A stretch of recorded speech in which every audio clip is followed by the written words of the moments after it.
Chapter 5, Gold in the Grass. Go, go, said Jack. He threw his notebook into his pack. He pushed Annie toward the rope ladder. Bye, Henry, she said. Go, said Jack. He gave Annie another push. Quit it, she said. But she started up the ladder. Jack scrambled after her. Jack and Annie tumbled into the treehouse. They were panting as they looked out the window at the dinosaur. It was standing on the hilltop, eating flowers off of a tree. Oh man, whispered Jack. We are in a long time ago. The dinosaur looked like a huge rhinoceros with 3 horns instead of 1. It had 2 long horns above its eyes, and another one grew out from its nose.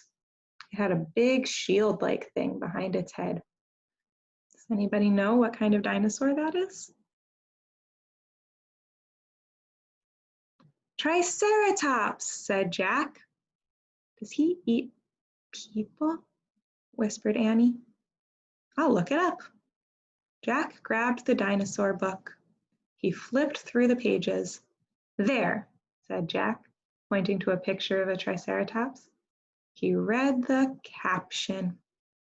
The Triceratops lived in the late Cretaceous period. This plant-eating dinosaur weighed over 12,000 pounds. Jack slammed the book shut.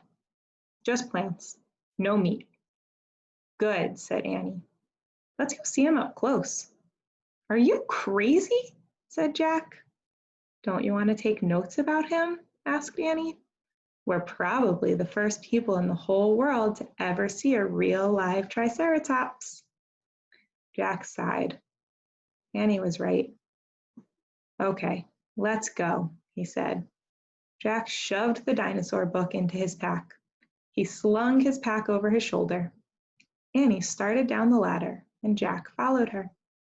Just promise you won't pet him, Jack called down to Annie. I promise, said Annie. Promise you won't kiss him, said Jack. I promise, said Annie. Promise you won't talk to him. I promise, said Annie. Promise you won't. Don't worry, said Annie. Annie and Jack stepped off the ladder. The pteranodon gave them a friendly look. Annie blew him a kiss. Be back soon, Henry, she called. Shh, said Jack, and he led the way slowly and carefully through the ferns. When Jack and Annie reached the bottom of the hill, they knelt behind a bush. Annie started to speak, but Jack quickly put his finger to his lips. Then he and Annie peeked out at the Triceratops. The dinosaur was bigger than a truck. He was eating the flowers off a magnolia tree. Jack slipped his notebook out of his pack. He wrote, "Eats flowers." Annie nudged him. Jack ignored her. He studied the Triceratops again. He wrote, "Eats slowly." Annie nudged him harder. Jack looked at her. Annie pointed to herself. She walked her fingers through the air. She pointed to the dinosaur. She smiled. Is she teasing? Jack wondered. Annie waved at Jack. Jack started to grab her, but she laughed and jumped away. She fell into the grass in full view of the Triceratops. Get back, whispered Jack. Too late. The big dinosaur had spotted Annie. He gazed down at her from the hilltop. Half of a magnolia flower was sticking out of his mouth. Oops, said Annie. Get back, Jack said again. He looks nice, said Jack, Annie said. Nice? Watch out for his horns, Annie, said Jack. The Triceratops gazed calmly down at Annie. Then he turned and loped down the side of the hill. Bye, said Annie. She turned back to Jack.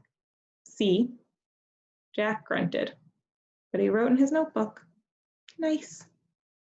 Come on, let's look around some more, said Annie. As Jack started after Annie, he saw something glittering in the tall grass. Jack reached down and picked it up. It was a gold medallion. You can see the Triceratops running, Annie in the grass, and Jack with a gold medallion. Can you see what letter is on the gold medallion?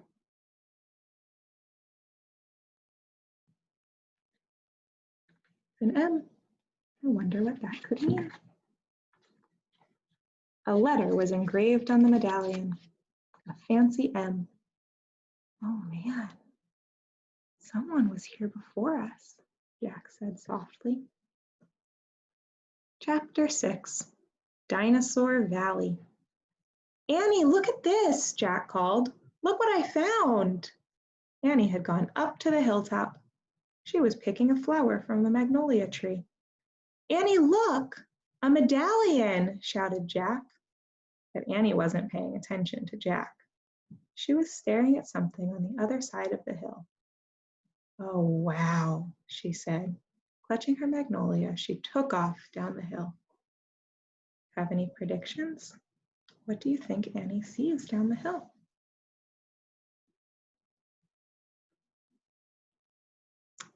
Annie, come back, Jack shouted. But Annie had disappeared. Oh, brother, Jack muttered. He stuffed the gold medallion into his pocket. Then Jack heard Annie shriek. Annie, he said. Jack heard another sound as well, a deep bellowing sound, like a tuba. Jack, come here, quick, Annie called. Jack raced up the hill. When he got to the top, he gasped. The valley below was filled with nests, big nests made out of mud, and the nests were filled with tiny dinosaurs. Annie was crouching next to one of the nests. Towering over her was a gigantic duck-billed dinosaur. Don't panic. Don't move, said Jack. He stepped slowly down the hill towards Annie. The huge dinosaur was waving her arms and making her tuba sound.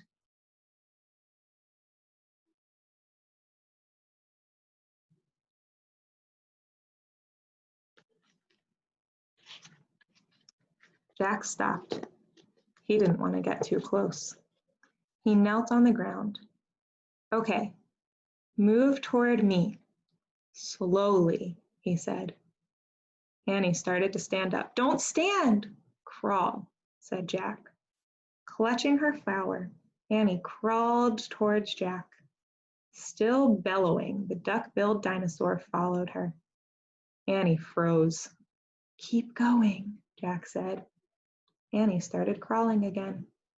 Jack inched farther down the hill until he was just an arm's distance from Annie. He reached out and grabbed her hand. He pulled Annie toward him. Stay down, Jack said. He crouched next to her. Bow your head. Pretend to chew. Chew? Said Annie. Yes, said Jack. I read that's what you do if a mean dog comes at you. She's no dog, Jack, said Annie. Just chew, said Jack. Jack and Annie both bowed their heads and pretended to chew. Soon, the dinosaur grew quiet. Jack looked up. I don't think she's mad anymore, he said. You saved me, said Annie. Thanks. You have to use your brain, Annie, said Jack. You can't just go running to a nest of babies. There's always a mother nearby. Annie stood up. Annie, don't, said Jack. Too late. Annie held out her magnolia flower to the dinosaur. I'm sorry I made you worry about your babies, she said. The dinosaur moved closer to Annie. She grabbed the flower from her hand.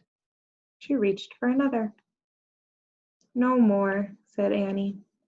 The dinosaur let out a sad tuba sound.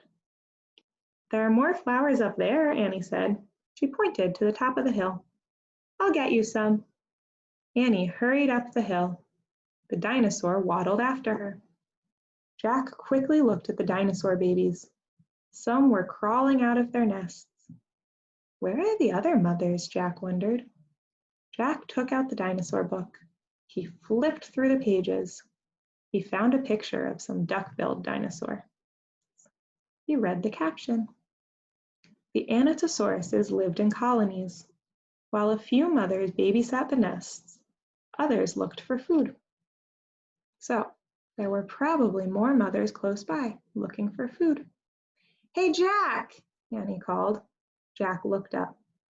Annie was at the top of the hill, feeding magnolia flowers to the giant Anatosaurus. Guess what? Annie said. She's nice too. Suddenly, the Anatosaurus made her terrible tuba sound. Annie crouched down and started to chew. The dinosaur charged down the hill. She seemed afraid of something. Jack put the book on top of his pack. He hurried to Annie. I wonder why she ran away, said Annie. We were just starting to be friends. Jack looked around. What he saw in the distance almost made him faint. An enormous monster was coming across the plain.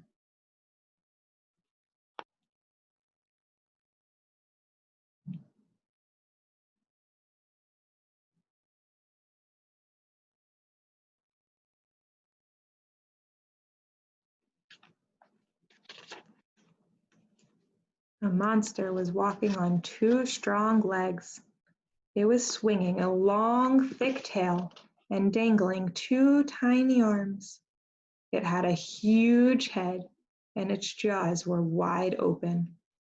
Even from far away, Jack could see its long, gleaming teeth.